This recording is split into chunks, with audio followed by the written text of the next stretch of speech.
Hey guys, so I just wanted to make a few quick updates on what is going on with my campaign for GoFundMe.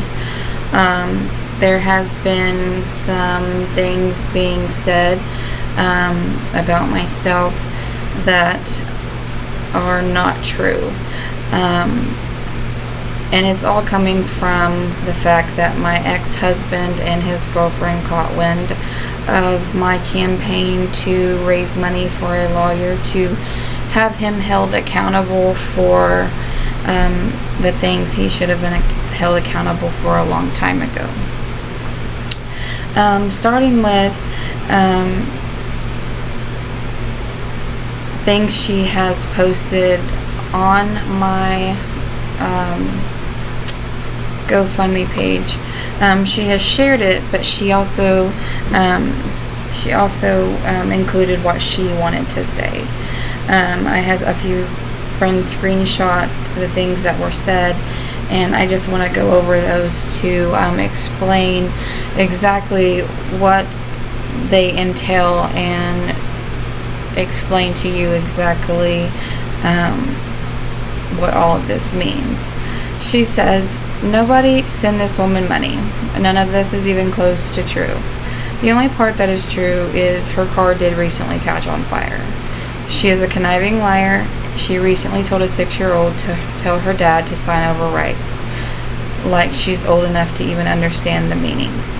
I'm going to stop there and explain what had happened. I took my children to the park to have a picnic. While I was at the park having a picnic, Tyler called, and he and I, like usual, we got into a pretty hot and heavy argument. The kids were off playing, and as the argument, I guess, kept growing, I eventually said, "Why don't you just sign over your rights? It'll be a lot easier. You won't have to deal with child support, and you can pretend that I never existed." Peyton, she's heard the way that her dad has talked to me, and it really upsets her. So therefore, when she spoke with her dad, she told him, "Why don't you just sign over your rights? I don't like the way that you talk to my mom." Of course, I asked her, "Do you know what this means, what you said?" And she said no. So of course, I mean, yes, it is kind of my fault that, she heard me say it, but I did not tell my 6-year-old to tell her dad that. That is a complete lie. Going forward, she said she is constantly doing things to downgrade him and barely lets him see the kids. She just received custody in October, but has refused over 6 weekends of his time and all of summer visit. For one, summer is not over. His visits have not even begun yet. They were supposed to begin this week, but Jordan had an accident and hurt his tooth, and he has a scheduled dentist appointment for a follow-up to make sure that everything is okay up here. I feel like that trumps anything. His health and his well-being trumps anything. So I just feel like I'm being a responsible parent by making sure that he keeps his follow-up appointments for his injury that he did sustain. He will be getting his summer visits, just not right now. He will be getting consecutive summer visits in July, starting in July. Furthermore, she says, let's see here, I've refused over 6 weekends of his time. 2 of those weekends, we have just found out that my son is a carrier of the strep virus. That is why he has to have his tonsils taken out on July 18th of this year. So therefore, that was 2 of the weekends why he was not able to have the children, because Tyler's girlfriend has a little girl, and I'm not willing to send my child down to another home to potentially get another child sick if I can refrain from that. I just feel like that's me being a responsible parent, and looking out for the other child. The other weekends were because of the fact that I've let Tyler know my situation, with being a single parent, my money going towards bills and everything that the children need.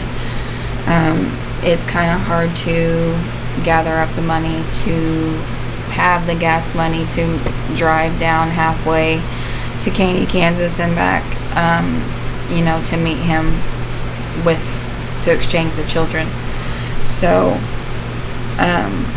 with me asking him for gas money, it always turns into a huge argument, and he ends up putting me down and calling me all kinds of names. We won't go into that because they are some pretty vulgar names, and I don't want any of that on here. She also goes into saying she always has a million excuses, like they're constantly sick. Well, for one, they're not excuses. Peyton's not sick.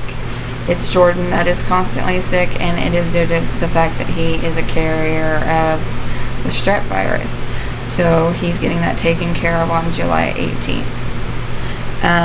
She also goes into saying she calls him and says god-awful things to him in front of the kids, then tries to only put the blame on him for defending himself against her negativity. Okay, so that right there is a complete bold-faced lie, because Tyler refuses to speak with me on the phone. If I were to upload my call log, you would see how many times I've actually spoken with Tyler, and if so, how long. If I am on the phone with Tyler, it's possibly 2 minutes at a time, and that's him being rude to me. Rest of the time, our communication is through text message. So that's when I say that I have all the proof in the world to back up what I'm saying. That is because my main communication is through text message. For her to say that she calls him and says god-awful things to him in front of the kids, how does that make sense if I never let him see the kids? Now, I can't blame the girl for trying to take up for Tyler because that's her significant other. However, all of this is coming from left field. It's coming from nowhere. I would really appreciate if she knew the facts before she started making all these accusations. I was face to face with her the other day, and she even came out and told me, well, I don't know you, I just know what I hear. Okay, so that right there shows you don't know enough about me for you to be making these accusations about me and posting them on your Facebook. So quite frankly, I believe that she should stay out of it. Just like my fiance does. He stays neutral and he does not have any part in it, because he believes it should be between the mother and the father of the children. Also, I had screenshots sent to me of the comments that were being said on her post that she made, and while I won't go into what was said, I will say that all of these people I have never met or even heard of in my life, so therefore they know nothing about me, I know nothing about them. So therefore, that right there shows that their points are invalid and irrelevant to the situation. I have spoken to one of the girls that made a comment on there, and we actually had a very decent conversation. Not at first, because I was very defensive, but she came to realize that I'm not a bad person, and I proved to her that yes, Tyler is a very abusive person, and maybe Kaylin should watch out for those signs that, he may turn out to be the same way that he was with me. What I'm getting at here, though, is I am possibly being made out to be a liar about the stuff that I post, which is not true at all. I have family to vouch for how Tyler treated me and the children throughout our marriage. However, I wanted to let you guys know that I did post 3 different videos that were part of the evidence in court when I won full custody. They are under updates, so if you would like to view them, you can. Just make sure you have your volume turned up all the way, and make sure that you listen very closely to the words that he says. Look at his eye contact that he makes with our daughter, and look how carelessly he holds our 3-month-old son. So other than that, I still want to thank you guys for the love and support you have given my children and I. It means a lot. Although we still haven't gotten very many donations, I'm still not discouraged. I'm still very hopeful that things will go our way, and we will be able to hold Tyler accountable for the things that he should be held accountable for.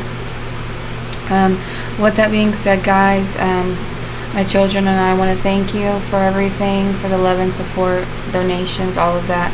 We love you, and I just can't thank you enough. Thank you guys for being there for us, and it just means a lot.